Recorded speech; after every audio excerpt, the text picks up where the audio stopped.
पहले जो ब्राजील में अमेज़न के जंगलों में आग लगी है, जिसे लंग्स ऑफ प्लैनेट भी कहा जाता है, वहां पर जिस तरह से अमेरिकी साम्राज्यवादी ताकतें लगी है उसे लूटने में, हम उसका इस मंच से कड़ी निंदा करते हैं। मैं बिरसा और जयपाल मुंडा की मानस पुत्री और किसान की बेटी वहां के किसानों और आदिवासियों के संघर्षों के साथ खड़ी हूँ। बिहार, असम और केरल में जिस तरह से लोग बाढ़ जैसी प्राकृतिक आपदा से पीड़ित हैं, उनके इस विपत्ति की घड़ी में मैं, मेरी पार्टी और मेरा पूरा संगठन उनके साथ खड़ा है। आज आप देख रहे हैं किस तरह से एनईपी के नाम पर, न्यू एजुकेशन पॉलिसी के नाम पर शिक्षा का बाजारीकरण किया जा रहा है। स्कूलों को, विद्यालयों को, विश्वविद्यालयों को ये लोग निजी हाथों में सौंप कर हम जैसे वंचितों, अकलियतों, दलितों, पिछड़ों, अति पिछड़ों को शिक्षा से रोक रहे हैं, क्योंकि ये जानते हैं अगर हमें शिक्षा मिली तो हम इनका काला इतिहास जान जाएंगे। हमारी अज्ञानता ही इनका ज्ञान है। प्राइवेटाइजेशन, आरक्षण और सामाजिक न्याय विरोधी है। अगर डेमोक्रेटिक इंस्टीट्यूशंस का प्राइवेटाइजेशन हुआ, निजीकरण हुआ, तो वहां आरक्षण लागू नहीं होगा। बिना सभी वर्गों की भागीदारी के ना तो ये समाज, ना देश और न यहाँ की संस्थाएं लोकतांत्रिक बन पाएंगी। इसलिए आरक्षण पर हमला हमारे लोकतंत्र पर हमला है, हमारे संविधान पर हमला है। मैं इस मंच से फातिमा शेख, वीरांगना फूलन को याद करते हुए संस्थागत हत्या जो पायल तडवी की गई, उसकी कड़ी निंदा करती हूँ और उन जातिवादी हत्यारे डॉक्टरों को चुनौती देती हूँ कि अगर आगे से किसी भी बहुजन समाज की बेटी, महिला के इज्जत, स्वाभिमान और सम्मान को कुचलने की कोशिश की गई तो हम उसका जवाब वीरांगना फूलन के अंदाज में देंगे। ये आपसे छुपा नहीं है, ये हम भी इसे अछूते नहीं, आप भी इसे अछूते नहीं कि किस तरह से इस बहुरंगी भारत को एक पर्टिकुलर रंग में, एक हिंदुत्व के रंग में, एक भगवा रंग में रंगने की कोशिश की जा रही है। मॉब लिंचिंग की एक नई संस्कृति इस कैंपस में, इस पूरे देश में गढ़ी जा रही है, हम उसकी कड़ी निंदा करते हैं। दूध का पाउडर चाट कर पैदा हुए ये गौरक्षक गाय के नाम पर मुस्लिमों और दलितों की हत्या करते हैं। आप लोग देख रहे हैं कि किस तरह से हमें टारगेट किया जा रहा है, हमें चुन चुन कर मारा जा रहा है। जो लोग यहाँ शांति और सौहार्द के खिलाफ हैं, उनके खिलाफ मेरी पार्टी और मेरा संगठन सीना तान कर खड़ा है।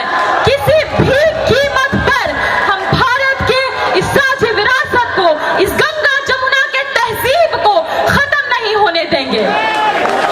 India is the largest democracy के नाम पर जो लोग सीना चौड़ा करके घूम रहे हैं, मेरा उनसे सवाल है, साथ ही आपने जो कश्मीर में किया वो किस डेमोक्रेसी का उदाहरण है? बारूद के ढेर में कश्मीरी आवाम को रखने की इनकी कवायद जारी है। हमारे लिए कश्मीर भूगोल के मानचित्र का एक खंड मात्र नहीं है, वहां की कश्मीरी आवाम हमारी है। ये लोग नारा लगाते हैं, भारत माता, कश्मीर से कन्याकुमारी, भारत माता एक हमारी। इन्हें सिर्फ वहां की महिलाएं चाहिए, वहां की जमीनें चाहिए। साथ ही आज कश्मीर है, कल आप होंगे, कल हम होंगे। इस जुल्म के साए में जुबान खोलेगा कौन? हम भी चुप रहे तो फिर बोलेगा कौन? वंचितों और अकलियतों को द्वैम दर्जे का नागरिक बनाने की साजिश की जा रही है। आप देख रहे हैं किस तरह से सोनभद्र में आदिवासियों का नरसंहार हो जाता है। उन्मादियों को सत्ता का संरक्षण मिल रहा है। लेजिस्लेचर से लेकर जुडिशियल तक एक नेक्सस है। ये 10% EWS आरक्षण भी इसी का उदाहरण है। आप हमें बताइए, मंडल कमीशन 1990 में आता है और इसे लागू होने में 2 दशक लग जाते हैं, लेकिन EWS रातों रात लागू हो जाता है। जिस तरह से इस देश में संतोषी नाम की बच्ची भात भात कहते हुए मर जाती है, वहां इन अठलखिया लोगों को गरीब करार दे दिया जाता है।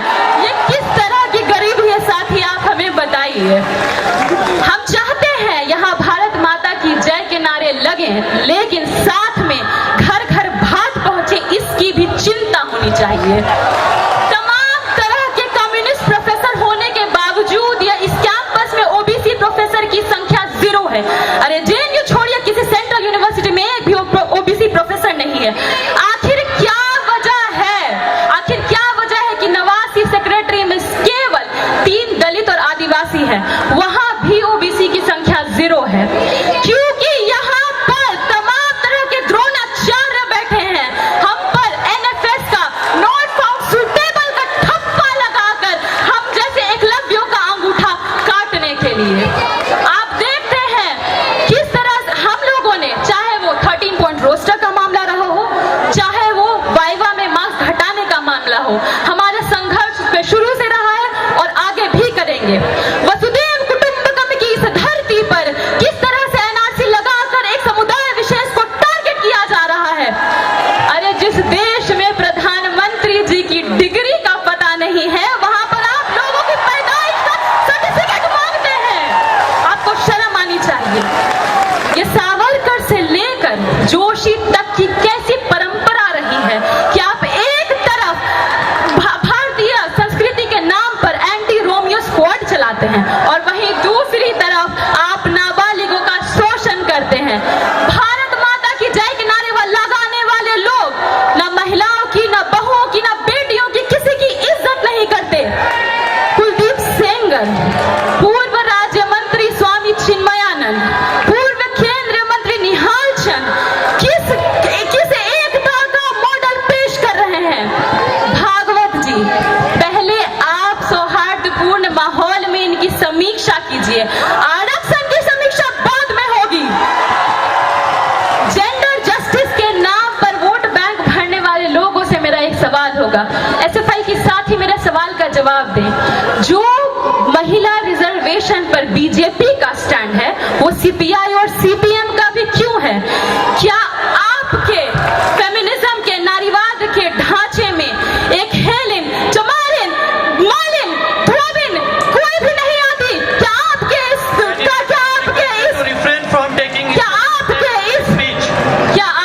इस ढांचे में एक दूध बेचने वाली, मैला ढोने वाली नहीं आती? अगर आपके इस ढांचे में अगर ये लोग आते हैं तो आपको कोटा विदिन कोटा से इतनी दिक्कत क्यों है? यही सवाल मेरा रहेगा एनएसयूआई के साथी के साथ। जेएनयू कैंपस में फंड कट क्यों है? लाइब्रेरी फंड कट क्यों है? ये फाइन राज कब तक रहेगा? आप हेल्थ सेंटर में जाइए, पेट में दर्द, गले में दर्द, सिर में दर्द, कान में दर्द, सिर्फ पैरासिटामोल ही क्यों है? जीएस कैश को खत्म कर दिया गया। इन सभी सवालों पर मेरे एबीवीपी के साथ ही प्रकाश डालेंगे, इसकी मैं उम्मीद करती हूँ। इस देश में आरक्षण, इस देश की अर्थव्यवस्था तबाह की जा रही है, जीडीपी दिन प्रतिदिन लुढ़कती जा रही है। ये लोग विकास का हवाला दे रहे हैं और राष्ट्रवाद के नाम पर लोगों को भरमा रहे हैं। साथियों, ये बात दिमाग में गांठ बांध लीजिए, राष्ट्रवाद के नारे कब लगेंगे? राष्ट्रवाद के नारे तब लगेंगे जब युवा बेरोजगारी भूल जाएंगे और अंधभक्तों की कतारें बढ़ाएंगे, जब लोग अस्मिता लूटे जाने वाले दृश्य भूल जाएंगे, जब किसान फंदे में झूल जाएंगे, जब लाखों घर बाढ़ में बह जाएंगे, तब आप भी राष्ट्रवाद के नारे दोहराएंगे। क्योंकि अगर आप सवाल उठाएंगे तो आप देशद्रोही कहलाएंगे। आप देखिए, जहां पर एक तरफ माइनॉरिटी इंस्टीट्यूशंस को टारगेट किया जा रहा है, चाहे वो अलीगढ़ यूनिवर्सिटी हो, चाहे जामिया मिलिया इस्लामिया हो, चाहे मौलाना अली जोहर यूनिवर्सिटी हो, वहीं दूसरी तरफ जेएनयू जैसे संस्थान की कल्चर को खत्म करने की साजिश की जा रही है। यहाँ के दीवारों को मूक बना दिया गया है, इन्हें लहूलुहान कर दिया गया है। और जो लोग कहते हैं सो कॉल्ड लेफ्ट यूनिटी कि हम यहाँ पर आपके लिए लड़ रहे हैं, साथ ही आपसे तो इस कैंपस के खटमल नहीं भागे, आप वीसी को क्या भगाइएगा? मैं प्रियंका भारती इस मंच से अपील करती हूँ कि इस राइट लेफ्ट के प्रपंच को समझिए और हमें चुनिए। गोदावरी की प्रेसिडेंट रहते हुए जो सब मैं कर सकती थी मैंने किया, और अगर आप इस राइट लेफ्ट की खींचातान को छोड़कर इस बार छात्र राजद को चुनते हैं तो हम इस बार इस कैंपस को सर्वसमावेशी बनाने की ईमानदार कोशिश करेंगे। कैदी नहीं किरदार हूं, अपना किरदार निभाकर ही जाऊंगी। तो क्या हुआ, आने वाले संघर्ष कठिन है, तो क्या हुआ, विश्वविद्यालय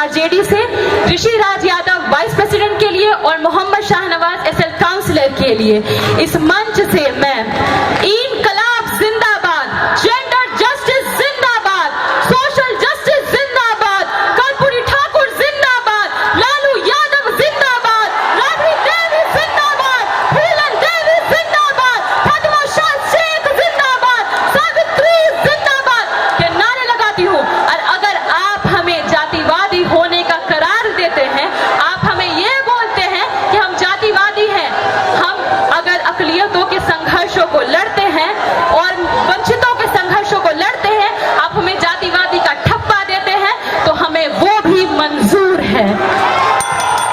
धन्यवाद। जेंडर जस्टिस जिंदाबाद, सोशल जस्टिस जिंदाबाद, सामाजिक न्याय जिंदाबाद। कि आप जानते हैं कि घर बैठे आप अपनी स्वास्थ्य समस्याओं का सलूशन पा सकते हैं सॉफ्ट केयर मोबाइल ऐप के द्वारा। अधिक जानकारी के लिए आप संपर्क कर सकते हैं। हमारे फोन नंबर्स हैं 9472981111, 9472982222। Soft care app, solution at your finger tips.